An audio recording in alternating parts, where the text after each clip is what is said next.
So a little professional courtesy back and forth. So, Dr. Easterbrook, welcome to the committee, and I will turn it over to you. And just a little ground rules. During our work sessions, we try to keep it a bit more informal so people can ask questions because we consider this a learning opportunity for the committee here to be able to understand what's going on and what you're presenting. So there will be a bit more informal. We'll stop for questions as people have them going through. That's fine. I'm open to any and all questions at any time. Let me start by saying that I'm happy to be here and share the information I have with the committee. I have a lot of data, probably more than you want to know, and a lot of it is in graphic form, and what I will do is I'll show you the factual data for some of the assertions that are in Senate Bill 5502. And to do that, I'm relying on some sayings of our astronauts, which you see on the screen. In God we trust, all others send data. So I'm bringing data, and I don't ask you to believe any opinions that I may have. You'll hear very few opinions from me. What you'll see is a lot of data, and I hope that the data is clear enough so you can make up your own minds, and you won't need to ask what my opinion is. Whoops, let's go back one.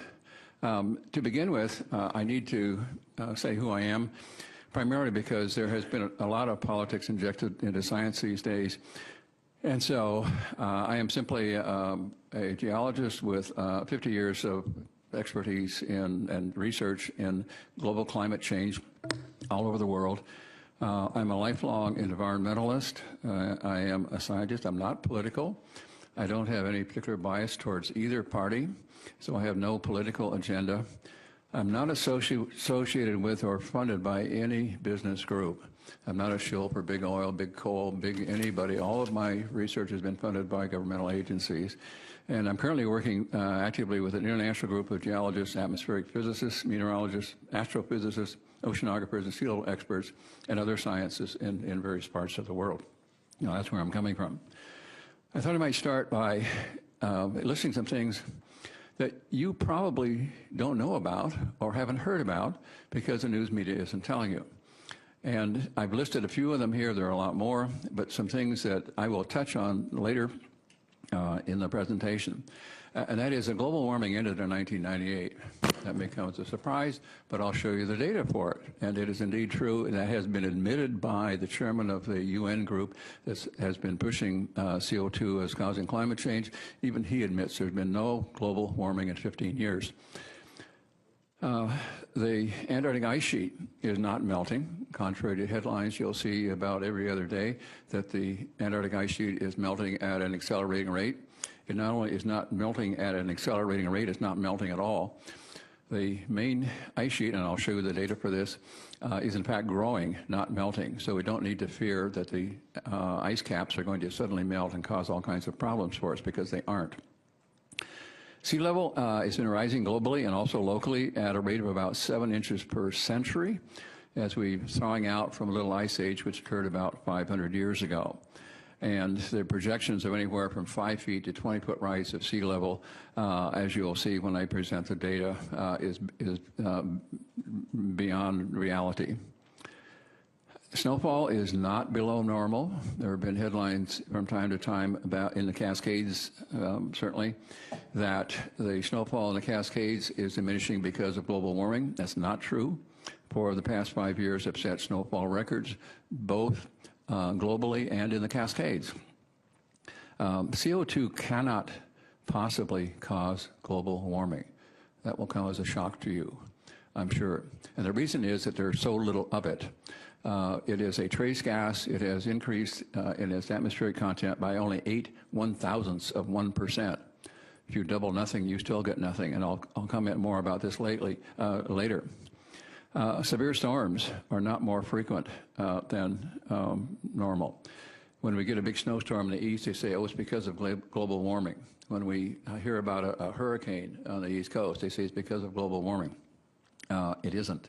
And I will show you data that shows that actually the extreme events, severe storms, are actually declining. They're not becoming more frequent. And finally, you may be surprised to know that the oceans are not acid. Oops. Mr. Chair?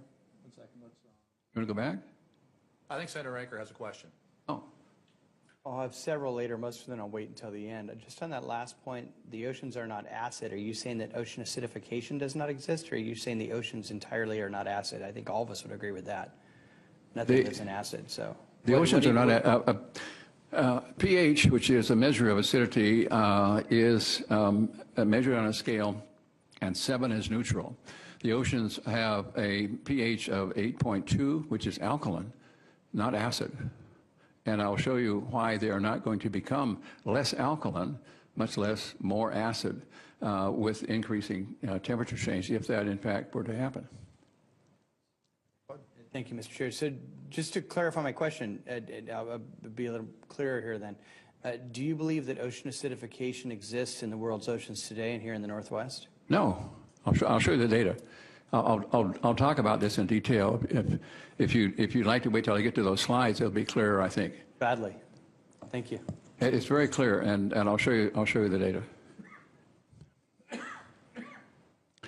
So what I did was I looked at specific issues that form the basis for Senate Bill 5802, and I listed 6 of them. And so what I did was I pulled out data that relate to all 6 of these premises that are inherent and form the basis for Senate Bill 5802.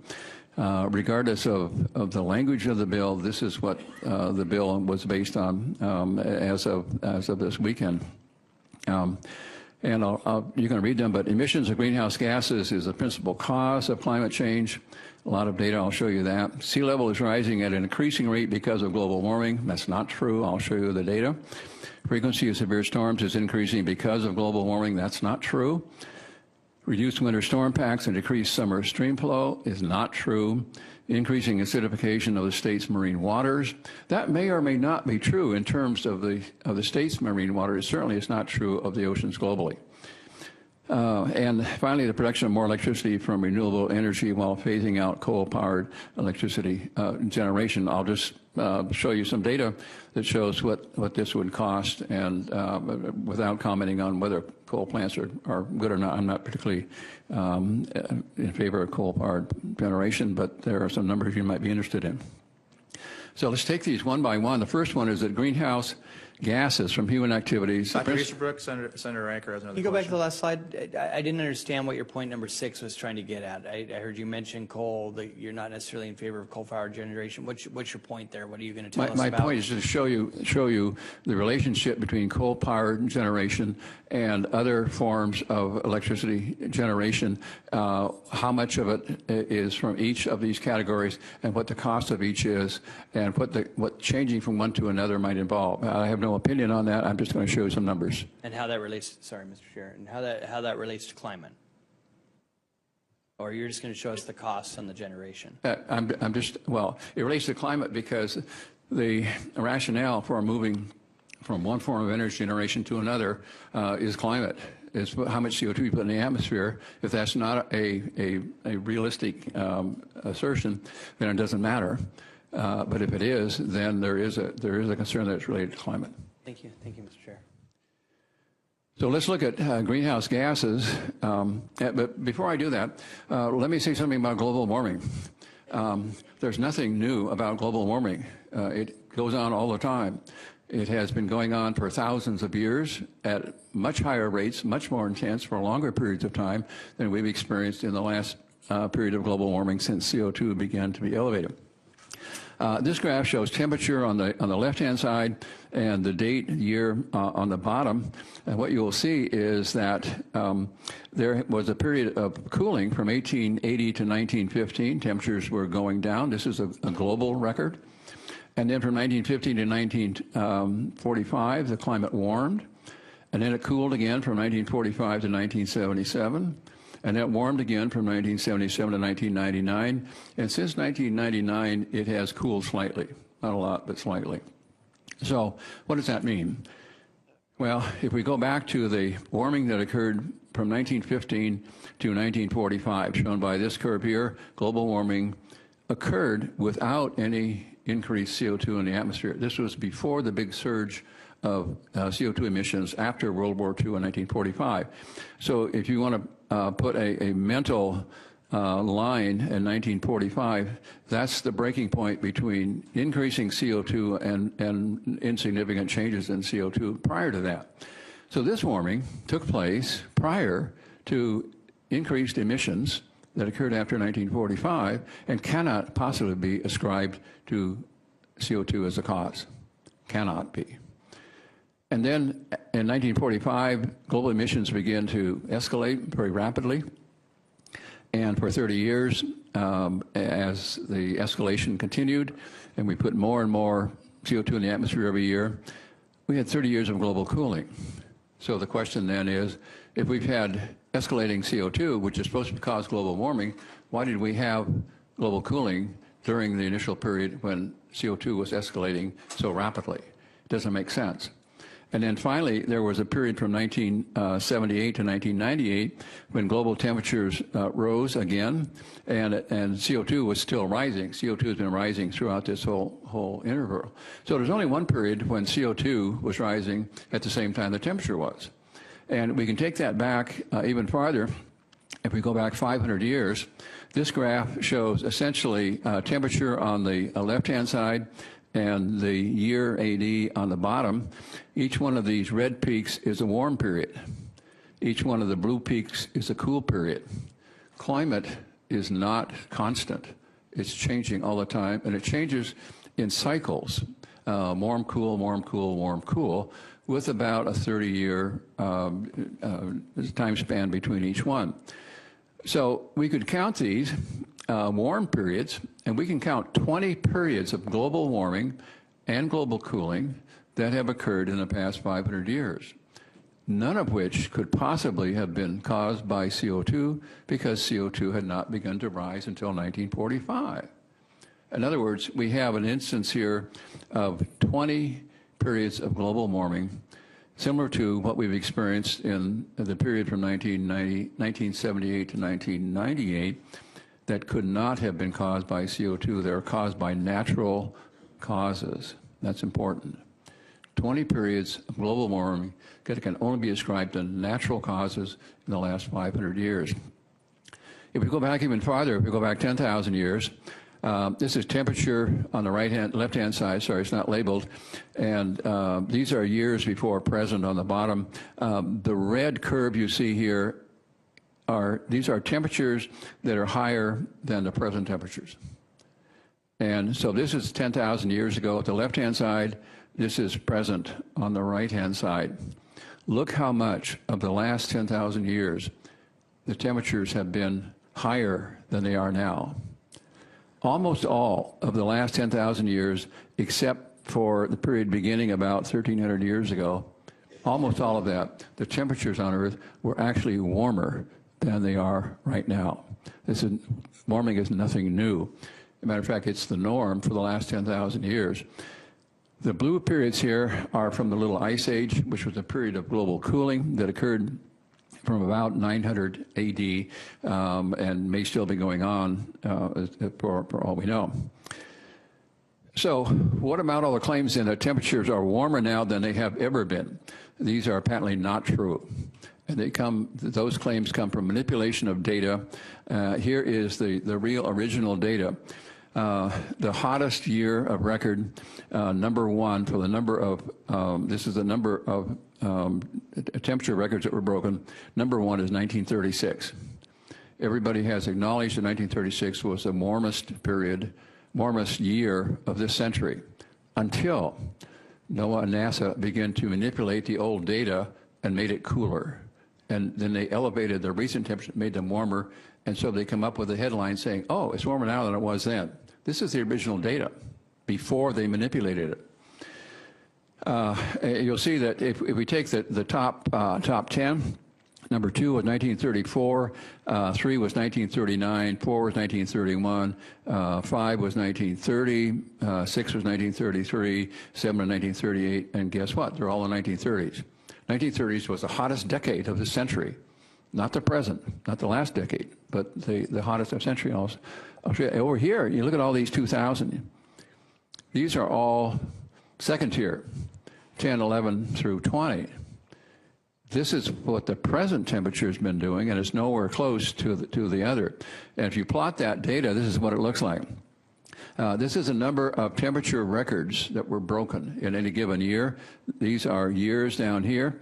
So here we are right here, and now we're breaking somewhere around 2,000 records, temperature records for warmth.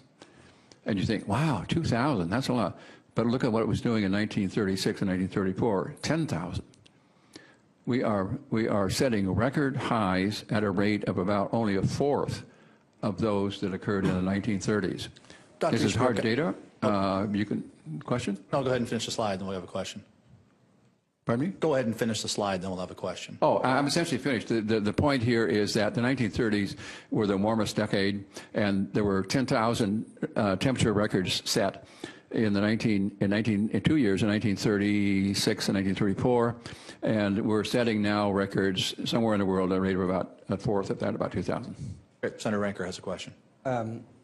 So let me rattle off a couple of peer-reviewed scientific facts that I have before me, and I would like your opinion on those. I understand that last November was the globe's 333rd month of above average global temperatures.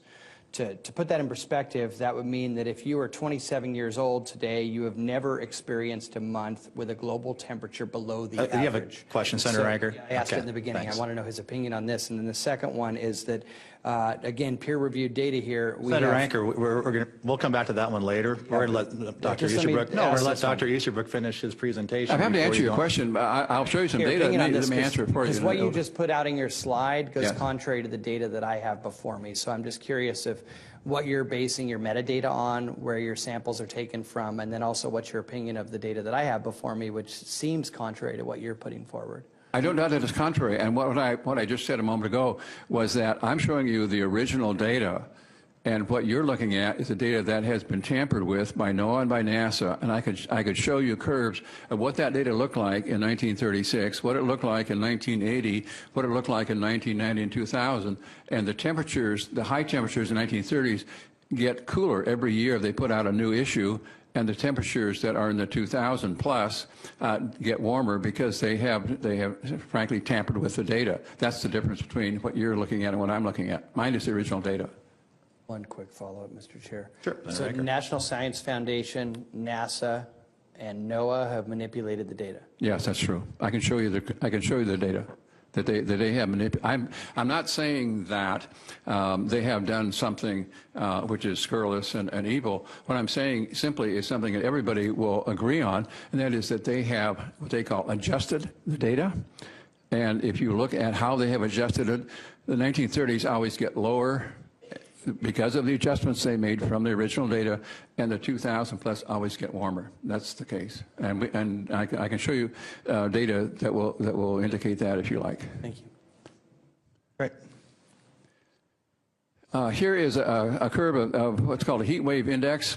These are for really hot times, and again, simply to point out what I was mentioning a moment ago, the heat wave index for 1936 is right here.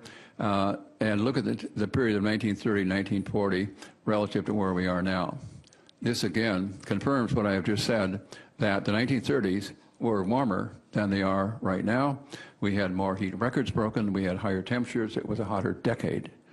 And there's hard data for all of that. We hear about droughts. We had a drought last year in the summer in the Midwest, which was not a good thing, devastating. These things happen. This is what's called a drought index, and the down trending curves here, which are colored yellow, are times of drought when the rainfall is below normal, and green is wet. And so if you just look at from about roughly 1980 something up to about 2000, you'll see that actually there are more wet times than there are dry times. This is not an ongoing drought. And if you look also at the duration of the drought, you'll find they generally last 2 to 3 years, something like that. And then they move on. So the drought last summer, was bad. There's no doubt about it. It cost a lot of farmers a lot of money, but it wasn't in any way unusual. Again, more data that looks at the relationship between temperatures. This is the count of hot temperature records set, similar to the data I just showed you. 1930s were by far greater than recently in the past couple of decades. And look at the relationship to CO2. There was no correlation whatsoever to CO2. And in fact, this big hot spell in the 1930s occurred before CO2 began to rise. And so it cannot have been caused by CO2. And then we've had some cooling in between and then another warm period. There's nothing mysterious about global warming. It happens all the time. That's not the issue. The issue is what's causing that global warming. And the same thing is true if you take almost any place. Here, 100-degree days compared to CO2 for New York City. Again, there's no relationship between CO2 and the number of hot days in New York. So the conclusions are that 80% of all maximum temperature records were set prior to 1960, before accelerated human CO2 emissions began in 1945. Thus, the present conditions, the present warming, or the recent warming, has nothing to do with CO2. Present drought conditions in the Midwest are part of a normal weather pattern. This is weather, not climate. Climate is generally taken to be a period of about 15 years or so. Weather is day to day, year to year, whatever. So if you're looking at an annual number, that's weather. It's not climate. And so what we're looking at when you see a severe storm or a period or an unusually cold or warm winter or summer, what you're looking at is weather and is not related to global climate. Weather extremes happen all the time, regardless of what the climate is doing. And the present drought conditions are not as severe as those in the 1930s, the warmest decade of the century before CO2 level. So what happened to global warming? I mentioned earlier that global warming stopped in 1998. And my guess is you probably have never heard that, because the press will not print anything which is adversely related in any way to CO2 as a cause of a climate change. But here's the real data. The graph on the left-hand side is temperature on the left-hand axis and year. This is satellite data. This is the best data we have. It is untampered, unadjusted. It is taken from real readings from satellites, and it gives a good overall global average. This peak right here is 1998, and since then it has gone down, came up a little bit, and as in recent years has been on a sharp downward bend. I'll show you what the overall trend is for the decade in a moment. And that is confirmed by ground measurements. These are mostly ground measurements. The top two here are satellite measurements compared to ground measurements, which are these lower three colors right here. And you can see the shape of the curve is essentially the same. So the ground data and the satellite data essentially agree that we have indeed had global cooling for the last decade or two. Here's the trend. Trend means the rate at which it's getting warmer or cooler. So beginning about 1998, which is right here, this is the trend. Down is colder, up is warmer.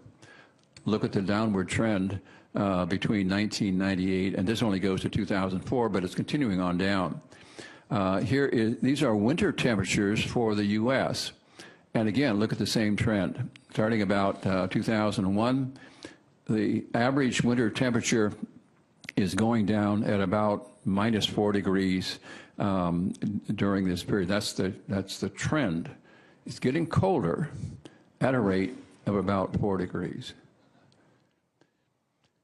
Another plot of that same sort of thing, again showing the green line here, cool is down, warm is up. So again, showing a cooling trend since about 2001. And all the while this is going on, we hear in the headlines that global warming is accelerating and it's getting hotter and hotter, and in fact it's getting cooler and cooler. Here are winter temperatures for the past decade, from 2001 to 2010-11. In the north central states, it's 8 degrees cooler per decade. The same in the north central area. And they range all the way from about 2 in the Pacific Northwest, -2 to -3 in the southeast. All of them, however, are colder. It's not getting warmer in the winter, it's getting colder in the winter. This is NOAA data. I'm sorry, this is NCDC, that's NASA data. Beg your pardon. Hey, Dr. Easterbrook, Senator Ranker has a question. Thank you, Mr. Chair. Two questions, if I may. The first one is, have you taken into account volcanism, solar radiance, and other factors such as that in your data? Have you removed those from the picture? Or included Sorry, I those? didn't understand. Like volcanic events, solar radiance, and other issues like that. Have you taken those into consideration when accumulating your data? Yes, but this data doesn't, this speaks only to the temperature change. It doesn't speak to the cause. And we can talk about the cause later, but the answer to your question is yes, I've considered those in great detail. I work with some solar physicists, some atmospheric physicists, some astronomers, and we all agree on what's happening with the solar. In terms of volcanic activity, I'm a geologist, and I can judge that for myself. And I can tell you that volcanic events are very short. They're like little punctuation marks here and there. They don't persist. They're not a factor. They give you a 1 year, 2 year spike, and then they're gone. Okay, so in the follow-up, and this gets back to the data I have before me, which seems, again, contrary, but so you're talking about a trend, particularly over the last decade, maybe 15 years of cooling, yet what I have before me is that 2000 to 2012 was the warmest 12-year period in instrumental record. In other words, since we've been recording heat of the planet and what we're in, the last 12 years were the hottest on record. And that's peer-reviewed data that I have before me. And so my question to you is that because what I'm looking at has been manipulated by NASA and NOAA and the National Science Foundation, or what's the difference here? Because we obviously have conflicting information before us. Right. I don't know what your data is or where it came from, so I can't answer that specifically why it's different. What I can tell you is that the data that I'm showing you is original data, and as I've just shown you, the 1930s were a warmer decade than the past decade, if you use original data. That's what I'm telling you. Thank you. And if you have something that's different than that, my guess would be, although without knowing what your data is, I can't say for sure, is probably that this is manipulated data by NOAA, NASA, or the subunit of NASA that deals with climate. And what they do is they make what they call adjustments to their data, the net effect of which is to make the earlier warm periods, like the 1930s, cooler, and raise the temperature of the last decade artificially, not from the original data. Mine is original data. Is this a conspiracy? I'm not into conspiracy, so I have no comment on that. I'm simply a data purveyor, so I'm going to present you with data, and you can draw your own conclusions. You probably didn't realize, if you watch TV news every year, that Europe is having the coldest winter in 100 years. I hadn't heard that, and I started looking up the data, and I'm aware that Moscow is buried under 6 feet of snow. They're having the coldest winter in 100 years. Moscow is virtually paralyzed. They had a traffic jam that was 100 miles long. That's true of all of the Central European area, Germany, Poland, Russia, Norway, Sweden, and also Great Britain. This area is having the bitterest, snowiest, coldest winter in 100 years. So much for global warming. This is England, and England is having the coldest, snowiest winter in about 50 years. They're not quite as cold as this part of the country. You'll never see this on TV, although it's big news. And now the news media in parts of Germany, Poland, and parts of Russia are finally beginning to say, oh, yeah, that's right, it is the coldest winter. How can we have that kind of thing going on if we're supposed to have accelerating warming? Cold costs lives. Cold is more dangerous than heat.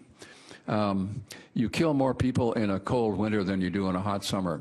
And in England this year, the coldest spring in 50 years this is just in the spring, has cost 5,000 lives. 5,000 people died for causes that are attributable to cold. And there are another 2,000 extra deaths in just the first 2 weeks of March, 3,000 something in February. And the only point I want to make here is that cold is a greater enemy than heat, than warm. Warmth is good, cold is going to kill more people. So the conclusion is that global warming ended in 1998, and by that I mean modern, which is the warm period that everybody agrees on occurred between 1978 and 1998. There's been no global warming in 15 years. The temperatures have not exceeded those in 1998. And the global warming that took place between 1978 and 1998 has been replaced by global cooling for the past decade, despite the fact that CO2 continues to rise. U.S. winters are cooling at a rate of -2 to -8 degrees during the past decade, again, inconsistent with global warming. That's because global warming ended in 1998, not to say there isn't global warming. Temperatures today are not at all-time highs. Most temperature records, as we were just pointing out, were set back in the 1930s, and most of the last 10,000 years has been warmer than it is right now. The Antarctic ice sheet is growing, it's not melting, and I'll come back to this in a minute and show you the data for that. We hear every day, or I hear every day, accounts that, oh, the polar ice caps are melting at an accelerating rate, and so we're all going to drown from rising sea level. And I'll show you the data for that. And as I said, most all the 10,000 years has been warmer than present. So let's address the question of, are the polar ice caps melting? And here are a couple of quotes I'll just let you read for yourself. This is a magazine cover. Polar ice caps are melting faster than ever.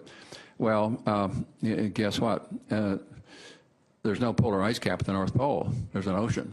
There is no ice cap at the North Pole. So we don't have to worry about it. The ice there is only about 3 meters thick, which is inconsequential in terms of the total ice of the continent. This is what it looks like. It's floating sea ice. There are no glaciers at the North Pole.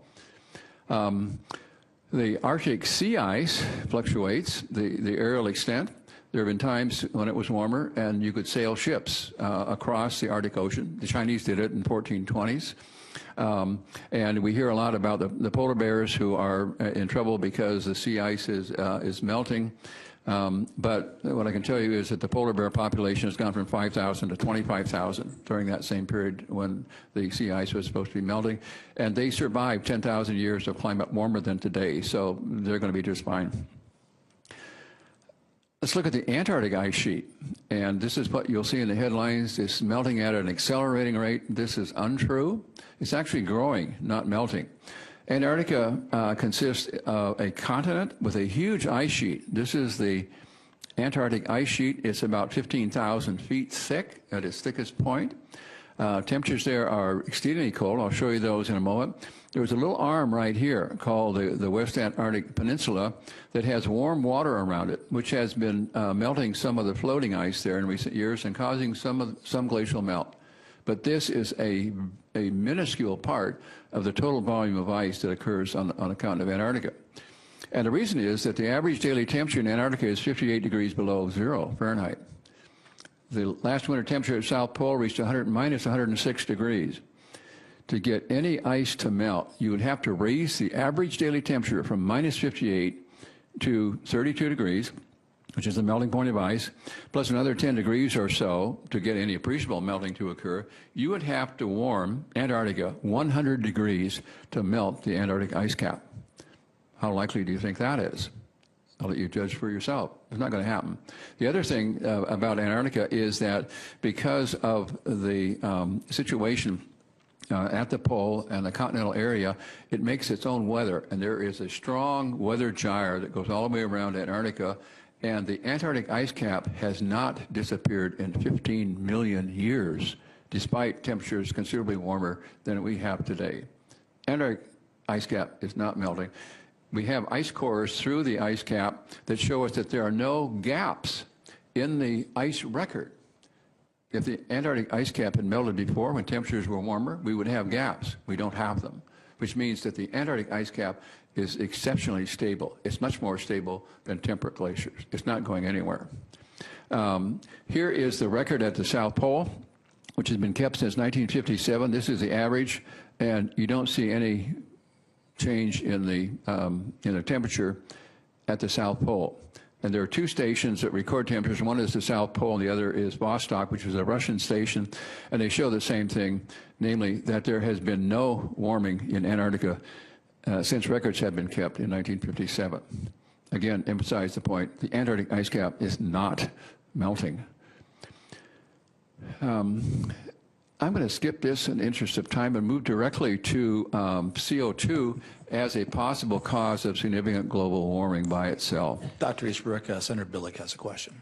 Thank you, Mr. Chair. So when we're talking about the melting, how about glaciers? Because I've seen the empirical evidence of glaciers melting. So do you disagree with that evidence, or do you think that it's something other than warming that's causing that? No, warming, certainly. I agree with that totally. And what I have said from the beginning is that we've had a number of periods of warming, cooling. And the answer to the question is during periods of warming, of course they melt. During times of cooling, they advance, they grow. So glaciers grow, recede, grow, recede, grow, recede. And we can look at the record in Greenland, for example, and we'll see that the record there, the temperature record there, is exactly the same as the global temperature record. And so the ice in Antarctica, the ice in Greenland was surely melting at a different rate from 1978 to 1998 than it was during the cool period between 1945 and 1977. So what I'm saying is, yes, global warming causes glaciers to melt. That doesn't prove what's causing it. I mean, hell, I had hair before global warming. I don't make a cause and effect connection there, and you can't make a cause and effect connection just because CO2 happened at the same time to go up at the same time that the climate warmed. Because in all these earlier periods, there was no CO2 factor, and it still got warmer. Thank you. But you said the last 12 years we haven't been warming. So are you saying that that means that glaciers have not melted in the last 12 years? No, not at all. What I'm saying is that we have a very good record of the glaciers' advance and retreat during the past century. And from 1880 to 1915, glaciers advanced to almost their maximum position, certainly in the last several hundred years. They advanced. From 1915 to 1945, they retreated like crazy at a rate probably greater than the last decade. And then in 1945, the climate got cooler, and they advanced again. And they advanced to positions that were actually down valley in many cases from their earlier ones. And then it got warm again from 1978 to 1998, and it began to retreat again.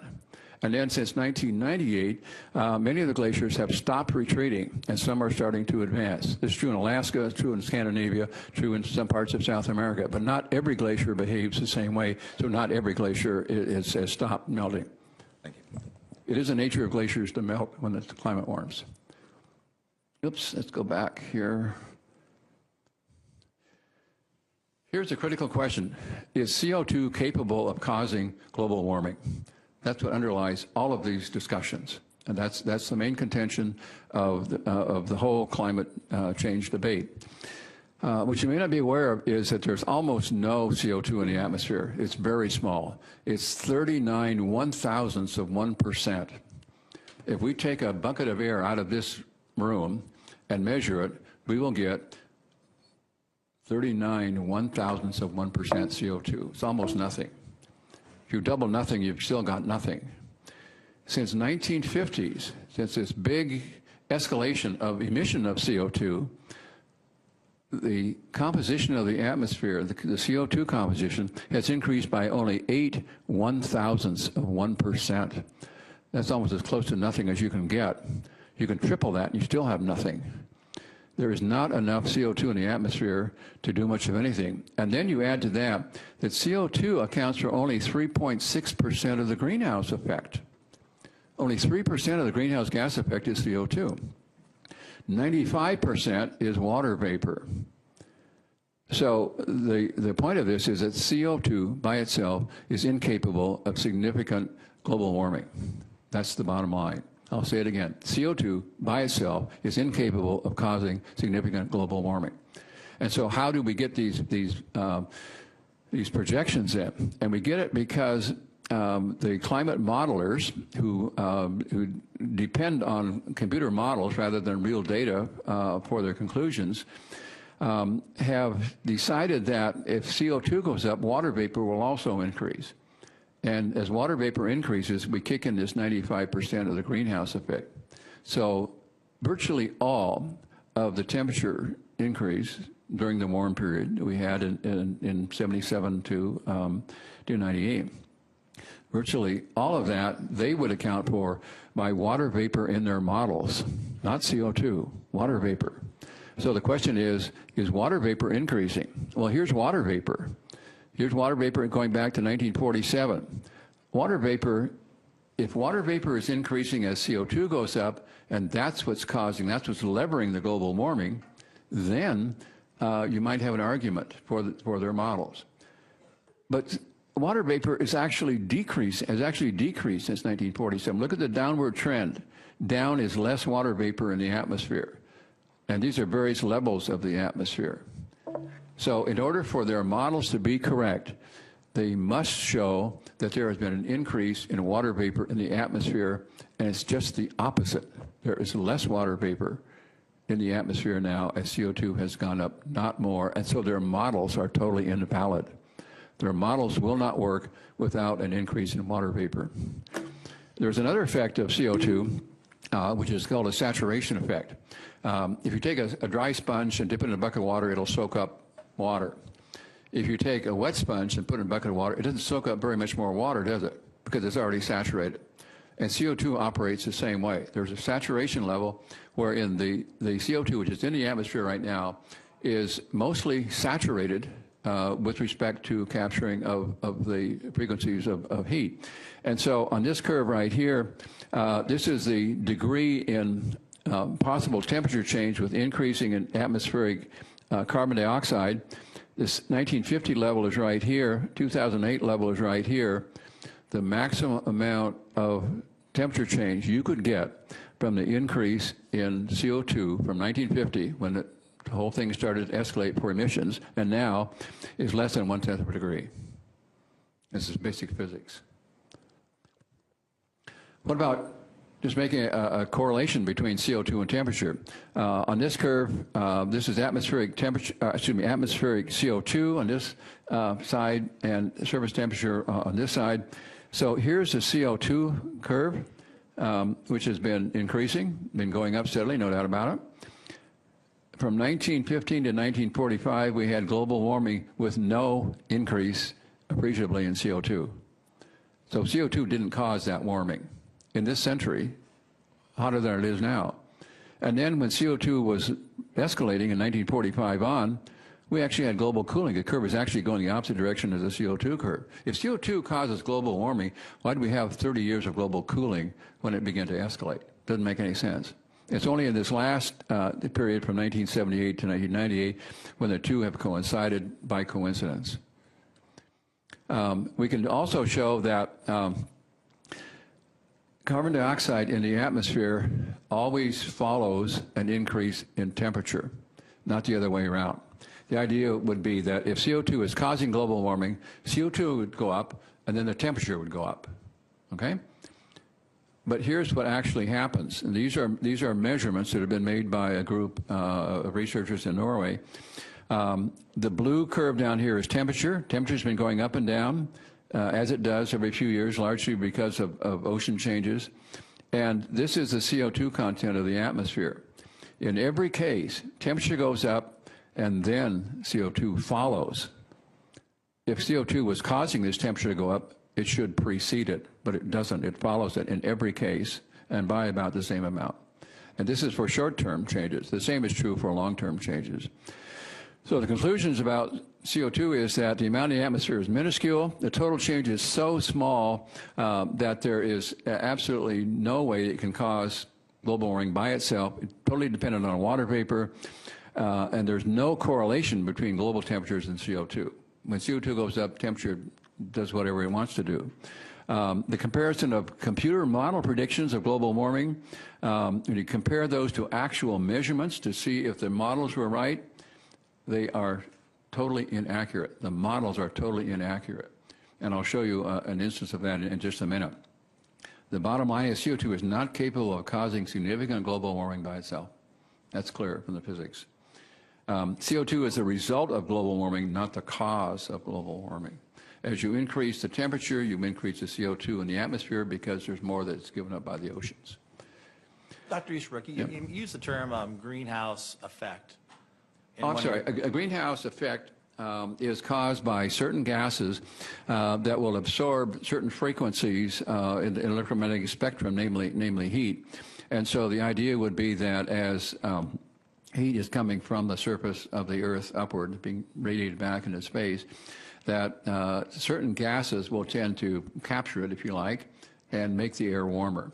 And that's why we have such a pleasant climate. It's because we have a lot of water vapor that keeps us nice and warm. Otherwise, we'd be cold because all the heat would radiate out into space.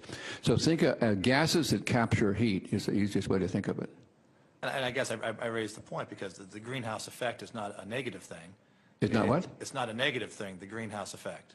The That's greenhouse what allows effect, us to live here. Yeah. the greenhouse effect, the tendency of the greenhouse effect is for very small molecules, mostly water vapor, to make the atmosphere warmer by capturing of heat. Okay? How about sea level? Let's take a quick look at sea level.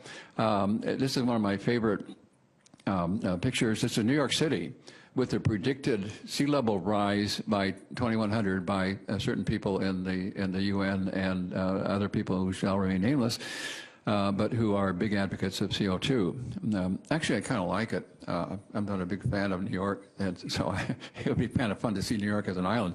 But there are serious ramifications if this were true.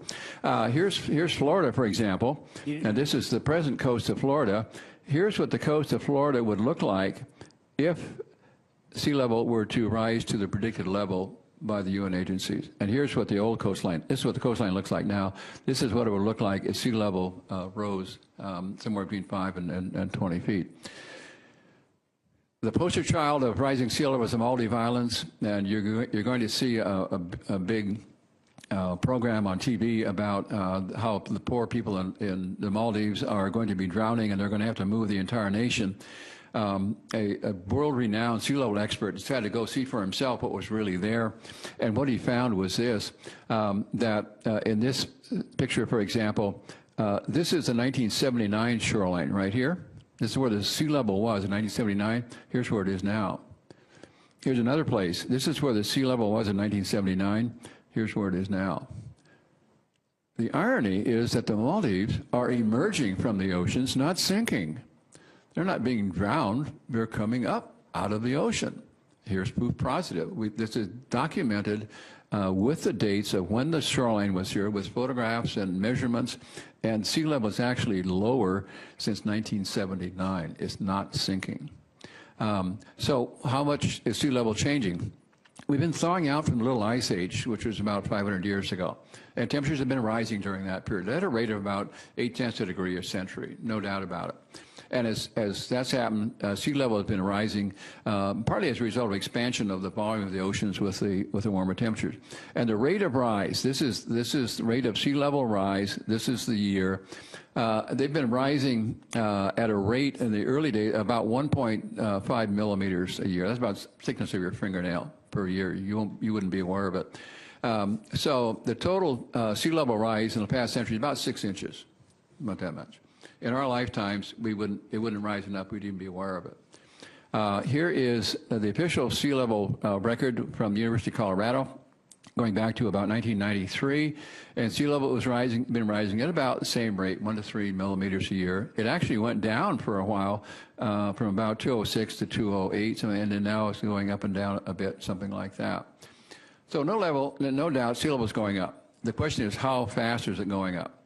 Seattle has a really good sea level record, tidal gauge record. This is relative sea level, so we start here in about 1900, and we have records then that go all the way. In this case, they end about 2003 or 2004, and they could be extended. But here's the rate of rise. It's about 7 inches per century. Other areas nearby, Victoria, Vancouver, show the same kind of rise, about 6 or 7 inches a century.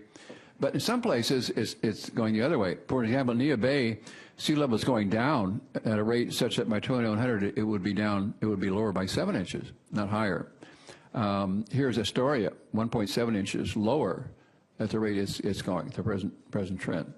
So there are some differences up and down the coastline of the West Coast, which is brought about by local conditions primarily. The global sea level is rising at about 8 inches a century. That's clear. So what about the state of Washington? What about our sea level, potential sea level rise? Here's the curve of sea level from 1993. This is measured up to where we are right now. And if you project that into the future, you get a sea level rise by 2100 of about 7 inches. Not going to be a problem. Here is what the UN agency is predicting. This is their lower estimate. This is their higher estimate. And they're predicting somewhere by 2100, 5 to 20 feet. Look how this curve, the UN curve, varies from reality. Not very realistic, I think. And there's no reason to think that there's going to be any change in this rise. It's been very constant for the past century as we've been warming up. In order to get the sea level rise like this, you'd have to melt the Antarctic ice cap. And we've already seen that's not going to happen. It's not happening now. It hasn't happened in 15 million years, and it isn't going to happen in the future. They're very simple. So sea level has risen only 7 inches as we're thawing out. Rate of sea level is pretty constant, not accelerating. Some places sea level is actually going down. It's going down in Alaska. That is, these areas are emerging.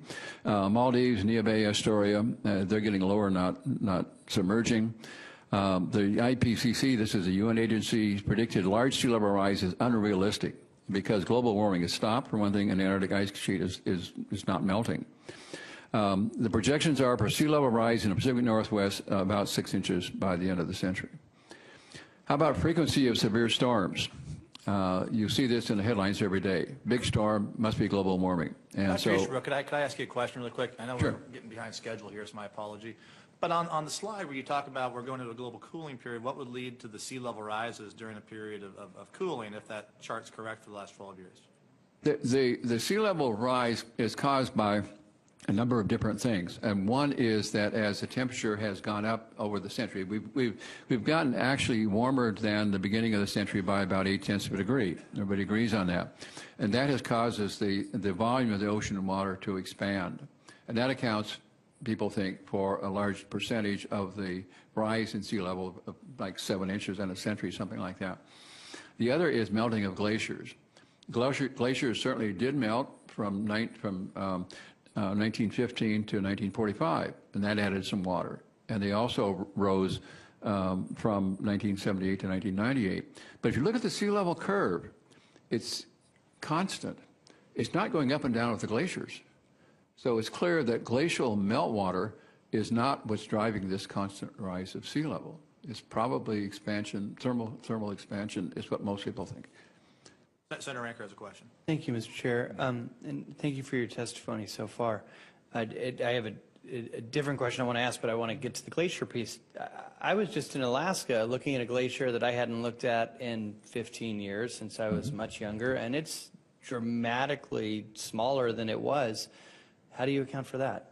But because it was warming from 1978 to 1998, and that's when most of the recession took place, glaciers in Alaska now, in many places, have stopped retreating and are beginning to advance. So this one in the last 10 years has decreased in size. It takes a while for a glacier to feel the effect of warming or cooling because there's a lag effect. The ice doesn't respond next year if we have a climate or a weather change this year.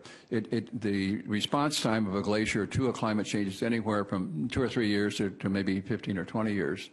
So it takes a while when the glacier is undergoing a climate change for it to put the brakes on and change direction, either going forward or retreating. Okay, thank you. Thank you, Mr. Chair. So you have mentioned a few times now the IPCC reports. So how do you account for the IPCC report that came out in 2007, which is due to be updated, and over 800 scientists are working on it now, but thousands of scientists worked on this and came to the conclusion that climate change is real and it's human caused.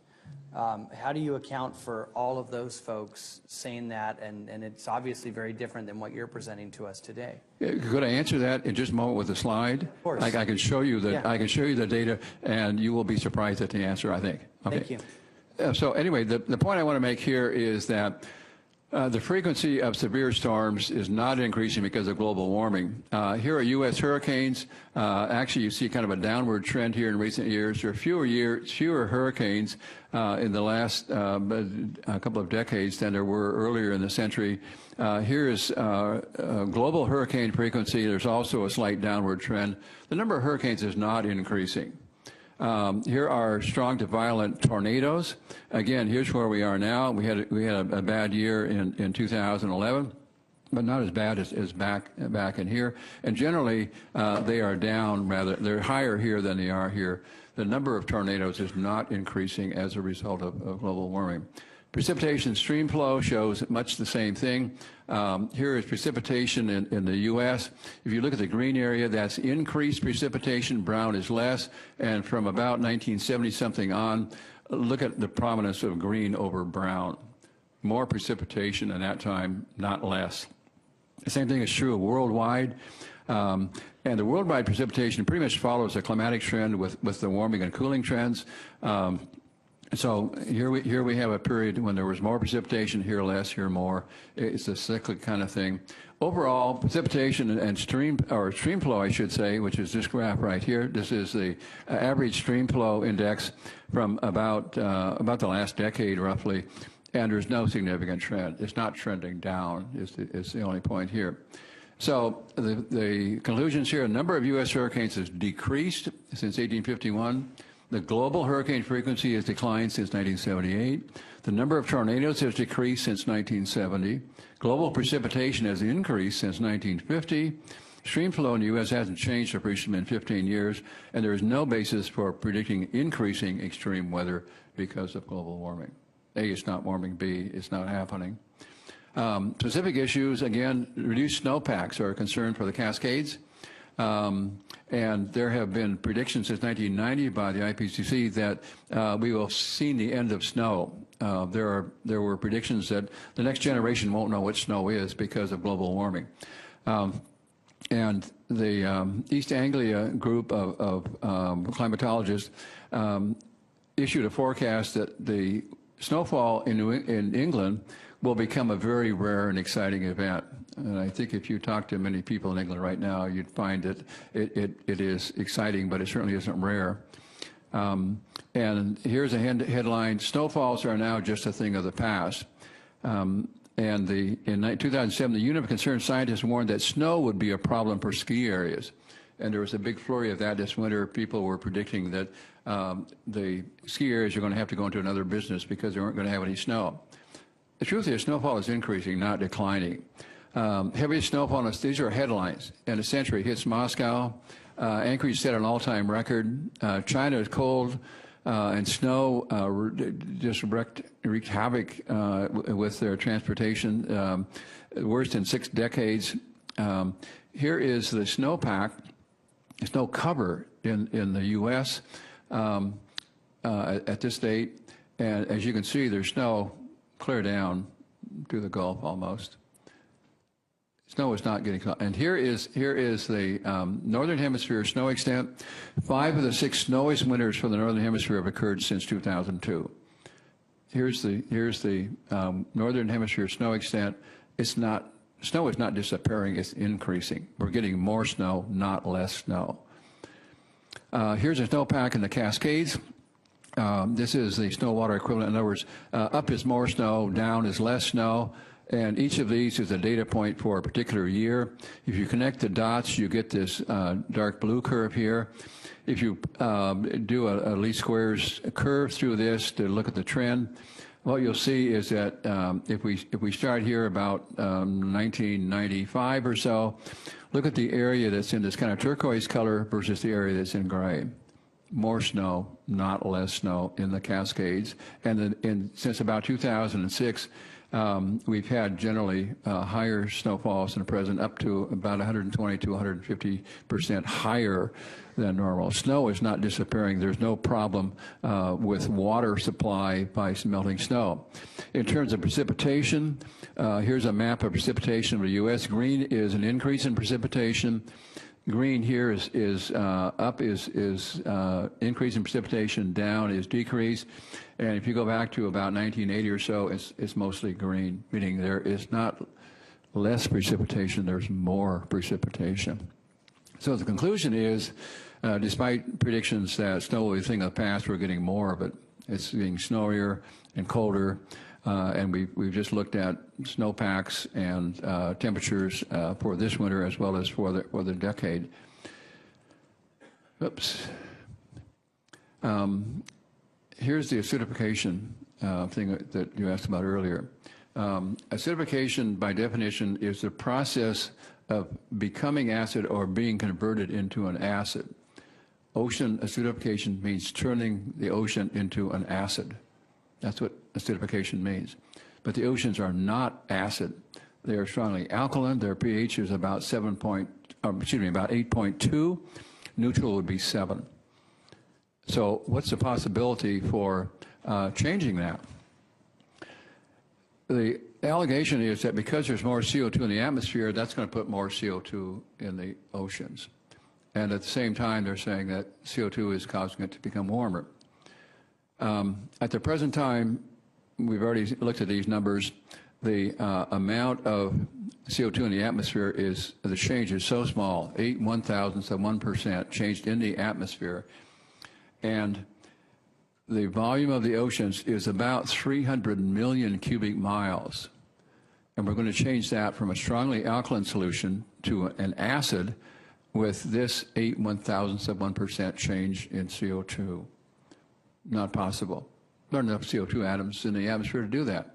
And in fact, just the opposite is happening. As you saw earlier, the effect of global warming is to make the oceans more alkaline, not more acidic, because warming drives CO2 out of the oceans. Even though there's more CO2 in the atmosphere, because the temperature is warmer, the ocean is giving up CO2, not taking it in. It's a CO2 that makes carbonic acid that makes it less alkaline or tending toward more acidic. So with less CO2 in the oceans, it's not as acidic. It's as simple as that. The chemistry 101, does not add up to the claim that the oceans are becoming acid. I have a quick question for you on that slide also, and Senator Ranker does as well, I believe. So you would even say that they aren't even becoming less alkaline?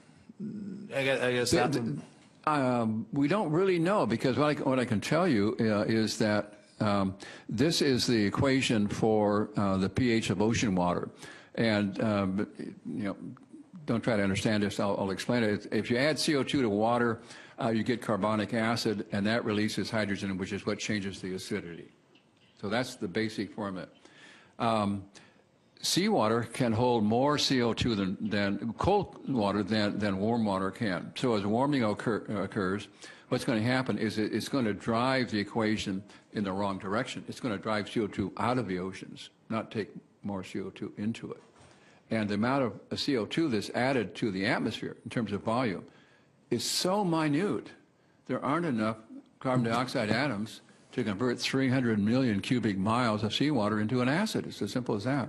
One other follow-up. Our local shellfish growers have been talking to us quite extensively about the inability to raise some of their shellfish in the Puget Sound waters. And as they measure, I guess they're seeing a move towards becoming less alkaline, a move towards a more acidic. So what if it's not the ocean and CO2 causing, what could be the causes for that they're seeing? That could well be true, because what we know is that the ocean is not going to become acidic. We know that for sure. It may become slightly less alkaline, but there's no reason for that to occur. Locally, because of the pollution that we're putting into Puget Sound, that may be making Puget Sound more acidic, which has nothing to do with the global seawater. It's a local regional effect by the stuff we put into the Puget Sound. So they may well be correct that the water where the oysters are living might be more acidic. But I can tell you it's not because of global warming or CO2. It's because of some local or regional pollution of the area.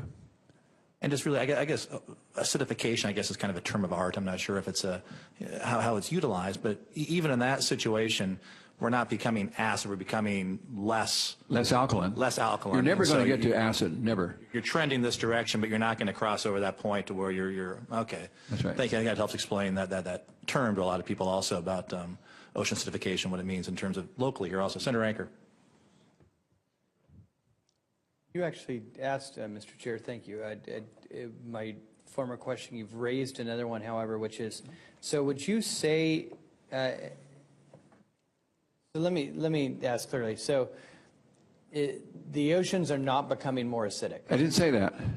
I said that you're not going to make the oceans acid, and the total range of variability of pH in the ocean varies from about 8.2 to 7.9 in a transect area of the ocean, which is greater than most of the changes in any given site. At any scale, are the oceans becoming more acidic? No. Okay, and then, because acidic means it's an acid. To make it more acidic means it making more acid than it was, which by definition is a non sequitur. Okay, okay. And then my second question that came out of the chair's question then is, so locally where we are seeing ocean acidification, whether that's the right term or not, according to your information, I'm not sure, but less alkaline would make me happier. Less alkaline. Okay, so less alkaline. So we're not just seeing that in Washington State. I'm working with colleagues in Maine, Maryland, California, Oregon, Alaska particularly. Alaska, who has significantly less population than us, and most of the watersheds are not running out of agricultural lands or other areas or pollutants. They're running out of relatively pristine areas.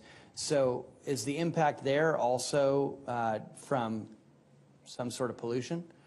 I think it probably not would be my guess. I don't know that because I don't know the numbers you're looking at. I'd have to look at the numbers to tell you if there's a difference between some regional effect like pollution in Puget Sound or whether there is a water temperature. The principal governing factor is water temperature. And in places where you have upwelling, where there is cold water coming up to the surface. Cold water can hold more CO2 than warm water, and so that might actually be causing it to become a bit less alkaline than before, and in that case, it's a regional thing, not pollution. Thank you. Okay. So we've talked about this. Oceans are alkaline, not acidic. The governing factor here is the temperature of the ocean water. Let me answer your question now about all these people who are the so-called consensus. You will see, I see every day, quoted, 97% of all scientists believe that man-made CO2 causes global warming. That's a fraudulent statement. And the statement that there is a dominant consensus among scientists that CO2 is causing global warming is not based on any known fact. And let me tell you where this number comes from, and let me tell you where that off-quoted statement comes from. There was a graduate student who, this was in Indiana, Illinois, sent out 10,257 questionnaires to climate scientists. He got 3,146 back responses. Of those, he selected either 77 or 79, I'm not quite sure the numbers, correct, it doesn't matter, that he handpicked out of these 3,000 responses. And he asked those people, do you think CO2 is causing climate change? And funny thing, all but 2 said yes, because they were hand-selected. And so the real number is that there were 77 or 75 scientists out of 3,100, not out of 77 or 79. So if you divide this number over that number, you get 2%. So the consensus that you're hearing is 2%, not 98%. If you were to then look at, well, what is the consensus? Whoops, let's go back to this. I have some information that you would find interesting. It's called the Petition Project. And this was a petition And let me read what the statement says. It says, there is no convincing scientific evidence that human release of carbon dioxide, methane, or other greenhouse gases is causing or will in the foreseeable future cause catastrophic heating of the Earth's atmosphere and disruption of the Earth's climate. How many scientists who have degrees in one of the sciences signed that? And the answer is 31,487. As opposed to the 77 in this survey that's so oft quoted. So I would say the consensus is that scientists do not believe that CO2 is causing global warming, not the other way around. So if you compare what you're seeing on the screen with what I've just read you, of these 31,000 scientists who signed this statement, all have degrees in one of the sciences, and 9,029 have PhDs in those. And the expertise of these is atmospheric, environmental, earth sciences, computer and mathematical sciences, physics and aerospace sciences, chemistry, biology, agriculture.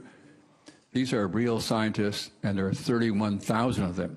In order for the statement to be true that either the consensus is that CO2 is causing it, you would need to have 32,000 people signed, and there are about 4,000 people who were involved in the IPCC project, and by admission of the chairman of the IPCC for the UN, 80% of those are non-scientists. If you look at the 27 people who wrote the executive summary for the 2007 report, which is so often quoted, guess how many have experience in meteorology? None. So there's the answer to your question. Senator Billick has a question. Thank you, Mr. Chair. So my understanding of the consensus was not based on a survey. It was based on a review of the scientific papers, the peer-reviewed scientific papers that showed that the overwhelming majority of scientific papers, peer-reviewed, showed either that had a consensus about climate change being human-caused, and a few that came to no conclusion, but very few that came to the opposite conclusion. So I guess I'm just having a little trouble that you're saying that that number is based on just that one methodology, when I think there are other methodologies to arrive at what the scientific consensus is. Your statement could be true, but let me tell you why it could be true. And that is that the editorial boards of virtually every scientific journal, probably in the world, but certainly in the United States, the Geological Society of America, the American Geophysical Union, Science, Nature, all of these places, will not even read a paper that has anything negative to say about CO2. So it's not surprising that there are no papers published that are critical of CO2 as a cause, because their editorial boards will not permit it. And that is a fact, and there are some numbers that go with that. I don't happen to have them handy, but it's clear that the peer review process, the editorial process, has been taken over by what I call CO2 dogmatists who will not permit publication of anything that's in any way critical of CO2, and that's a fact. So your statement could be true. There might be more peer-reviewed papers being published right now because they won't publish anything else. Okay, let's finish this up quickly. So how do we go about predicting climate? How are we going to figure out what the state of Washington needs to do in the future? There are two ways to do it. One is the UN way, the IPCC way, which is with computer models. And computer models, like any other computer thing, is garbage in, garbage out. Whatever you program the computer will be is what comes out the other end. They do not consider real life changes in the atmosphere, in the oceans. They do not consider real physical data. It's all theoretical. The other way is to use real physical evidence to establish cyclical patterns. This is on-the-ground research, the kind of information I've been showing you. So let's compare the two. Which one gives us the best answer? Which one should we rely on to go about predicting what's going to happen in the state of Washington? This black curve here is a curve that I took as is from the official IPCC website in the year 2000. This is what their projection was in the year 2000. It actually continues on down here a ways, but I don't have it on this curve. And they were predicting that the temperature between 2000 and 2010 was going to be increased by 1 full degree, a 1 degree warming. which is greater than the warming for the entire century. That's what they were predicting in a decade. Here is the actual record, which is the satellite record that we've already seen, and look at the gap between the two. The models failed miserably. They weren't even close. Therefore, what trust can you put in models if they cannot even predict 10 years down the line within 1 degree? They're useless.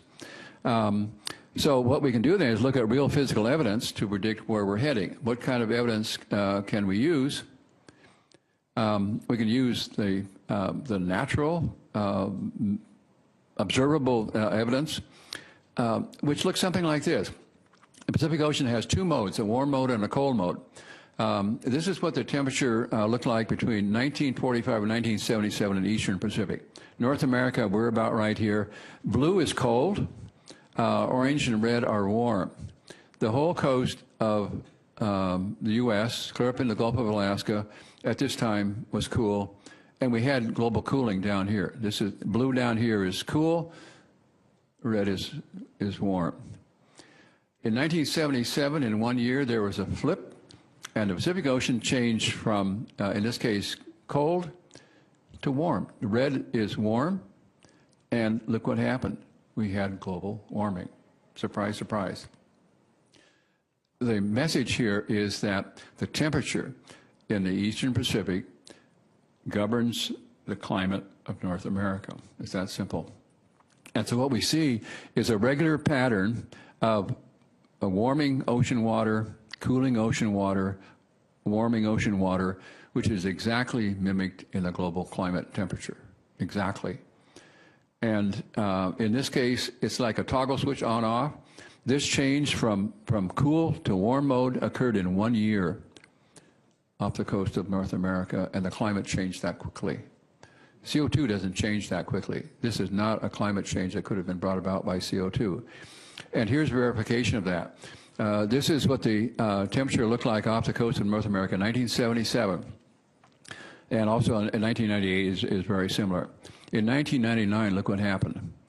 All this nice warm water off the coast here, the red and the yellow, has now changed to cold with blue colors here. In 1999, which is 1 year after the second highest temperature of the century, behind 1936, I went out on a limb and I predicted that because of the change in the pattern of the ocean water temperatures, that we're in for about 30 years of global cooling. And people thought I was crazy. After the hottest year in a long time, how could I predict we're headed for global cooling? Truth is, it happened. I was right. The last 15 years have been cooler. We've had 15 years of global cooling, as I predicted in 1990, based on the geologic record of the history of changes in the ocean water temperatures off the Pacific. Here's where we are today. Look at this. Still cold. It has been cold now for 15 years, the ocean water, and guess what? We've had 15 years with no global warming and global cooling, and that's why.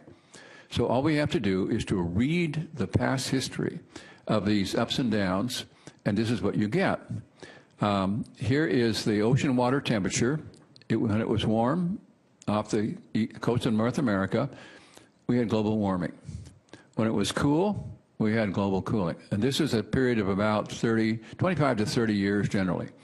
77 to 98, ocean water warm, global warming. And then in 1999, we shifted to cool, and we got cooling out to here. So it doesn't take much of an extension to say, okay, this is going to be a repeat of this, and we're in for about 25, 30 years of global cooling. Senator Ranker has a question. Thank you, Mr. Chair. Okay, in your previous slide, I have 2 pieces to this. Your previous slide it had 97 up there. If I remember correctly, 96, 97 was one of the more powerful El Nino, La Nina events that we've seen in decades. 1998 was 1998. 98? Okay, yes, so that's 97, right. so that's it coming in then. So how does that get taken into account in your information? And then I've got to come back to the question I asked earlier, because all the data that I've read and I have before me shows that particularly in the last 12 years, we've seen an increasing temperature. We've seen more records broken Is that again because... I just showed you evidence to the contrary of that. I know, but I'm telling you that I have peer-reviewed data in front of me that suggests otherwise. Is that because that peer-reviewed data has been manipulated? That would be my guess, yes. But I don't know what data you're talking about. If you'd like to send it, I'd be happy to respond. Science Foundation, the IPCC, the UN, the the answer is yes. They're like University of Washington, Western Washington University, and others. Well, let's. I'd like to finish up the presentation, sure. and we can go into that stuff in a second. And I have one question also on the ocean upwelling issue here with regards to temperature. Because getting back again to our shellfish issue, which is an important one to myself and Senator Ranker and some other folks here in the shellfish growing regions.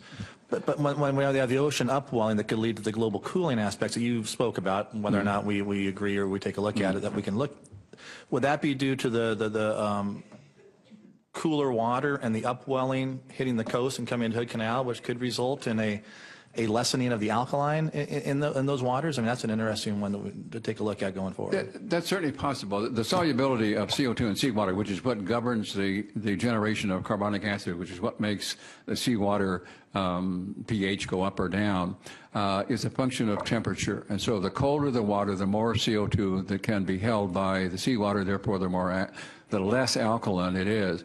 And if you warm it up, then the sea will give off CO2 in the atmosphere, and it's actually the ocean that's controlling the composition of the atmosphere, not the other way around.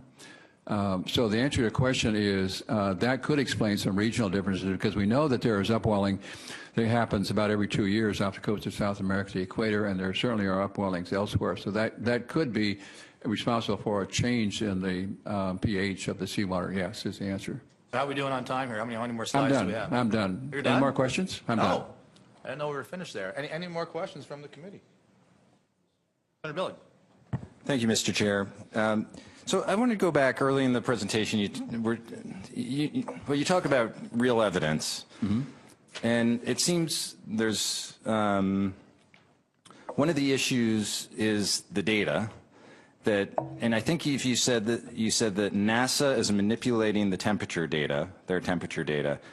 It's hard for me to believe that, and I was just wondering what would be the motivation that they would have to manipulate temperature data? Why do you think that?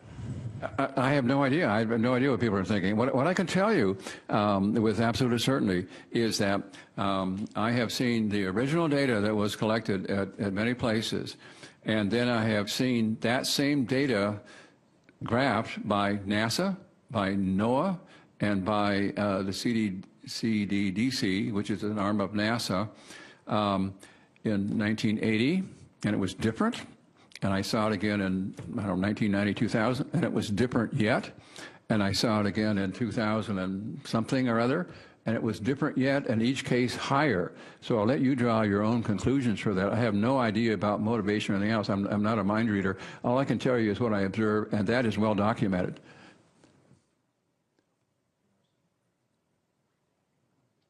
Senator Ranker. Thank you. Along the same lines, and thank you, Senator Billig, for following up on that line of questioning. I think it's really important. You've mentioned a couple times in your presentation that none of this is being reported on because the media won't cover it. Could you enlighten us a little bit more on what's happening there?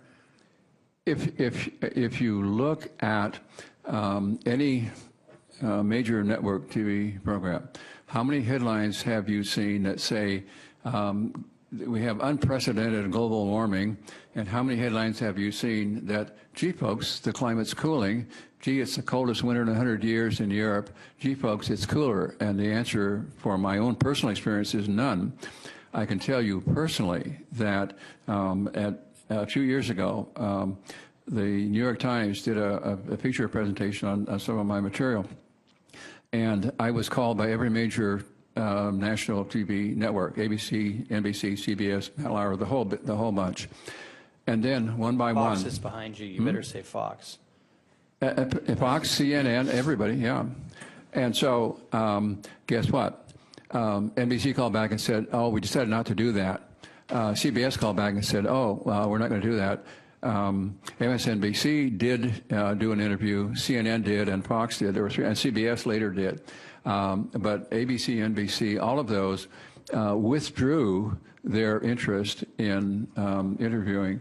So from a personal experience, I have experienced that news blackout, and all you would have to do to recount the headlines of, gee folks, we have accelerating global warming, we're all going to die, and how often do you see reports of it's the coldest winter in 100 years? You don't see that at all. You just count them, and it's a no-brainer. Dr. Easterbrook, I had a question on one of your early slides. If we could go back, I think it was slide number 3 or 4, if we could get in there. And I can let's go to... one was CO2 graphed with the temperatures, and it showed the curve if you were to extend it with the CO2 from the 40s going onwards. Okay, I'm going to go back. Do end show, and then you can go to slide sorter. Stop me when I get there. Okay. If you go all the way down to end show, you can pull up slide sorter if this is a PowerPoint. Yeah, there you go on the left. Okay. So go up to the top, go up to the top. You back up, back up, back up, all the way to the top. Okay, we're at the top. All right, now come down to that key, right there, that slide, second one from the top on your list right there. This one? Yeah. That one. So I don't understand about this one. If we're showing temperatures, this I think gets back to Senator Ranker's question a little bit about coldest time versus coolest, you know, in terms of the last 12 years. Mm-hmm. When I look at the chart, though, what I see the temperatures listed for the coming into it ends in 2000. That would be the difference. It ends in 2000 going backwards, being warmer than it was in the 30s. So maybe I'm not reading the chart correctly. No, you're reading a chart correctly. This is data. If you look at the source of the data here, HADCRUT is the climate data that comes from East Anglia in England, which was the site of the ClimateGate scandal, incidentally, which is another issue altogether. And so their data tends to be roughly the same as the NASA manipulated data. And I didn't ask that question right. very well. Yeah. Could you go to the slide right above it? Maybe that's the one I was thinking about. This one. Yeah, and that. Oh, so I see now. And that one you see the spikes back in the 30s, but even there is the same. I don't understand this data because that still looks to me like it's cooler in the 30s on that data than today. Okay, what I can tell you is that if you look at the source of the data, this is HADCRUT data, which is the East Anglia data, which is the same as the NOAA and the NASA data, and they have suppressed this. I can show you the before and after the suppression. And essentially what they do is they make what they call an adjustment. And if you can imagine a glass of pure water and a glass of sludge. And what they do is to say, well, we've got these weather stations that give us pure water, but we've got these other ones that are sludge because the stations give really inconsistent data. So what we're going to do is we're going to mix the two together. We're going to homogenize them. They call this homogenization of data. And then what you end up with is something that's, guess what? It's no longer pure. And so what they do then is they make the correction based on this mixture rather than just using the pure data. I'm looking at the pure data. They're looking at the sludge infected data. Gotcha. Okay? Do you have any other questions? Seeing none, I'd just like to thank you for the chance to come in today and testify in front of the committee, Dr. Easterbrook. I thought it was a very interesting presentation. And I think that obviously there are disagreements in Olympia and in the scientific world with regards to the material you presented today. But I think as legislators and members of the Senate Energy, Environment, and Telecommunications Committee, it's important that we take a look at all the data that's available to us to be able to make informed decisions as we go forward, because we have some major decisions that we're making here in the coming years with regards to long-term energy structure issues in Washington State and how we handle a lot of different decisions coming before us. So I think it's important that we take a good hard look at all of the data that we can and continue moving forward in our role as legislators to try to make informed decisions. So I think that your being here today was a good one for us to be able to take a look at the data that you present to us. And I really appreciate you taking the time out of your schedule to be here with us today. Well, thank you for inviting me, and I would urge you to don't believe what I say. Look at the data, and you can arrive at your own conclusions because data speaks way louder than opinions. Well, we should go back to slide number 1 for your presentation, yes, I guess. Yes. You know, all others trust all data. If we have comments that need to be made, we can take them. Otherwise, we do have bills we have to get through also. Senator Honeyford. Yes, I just want to ask staff if they could make color presentation of these slides available to us. Thank you. Great. Senator Ranker. Thank you. Just a closing request, and I thank you for taking time out of your schedule for being here today. I would like you to provide the committee copies of any of your models or modeling that are peer-reviewed and where those were published, just so we can get a copy of that as well. I'd really appreciate it. Yes, I can tell you that everything I showed you today has been peer-reviewed, everything. Okay.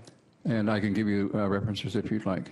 Okay, excellent. Thank you. Great. Thanks again for being here. And that concludes the presentation. We will now go into some back into committee hearings on topics that might not be as interesting as this.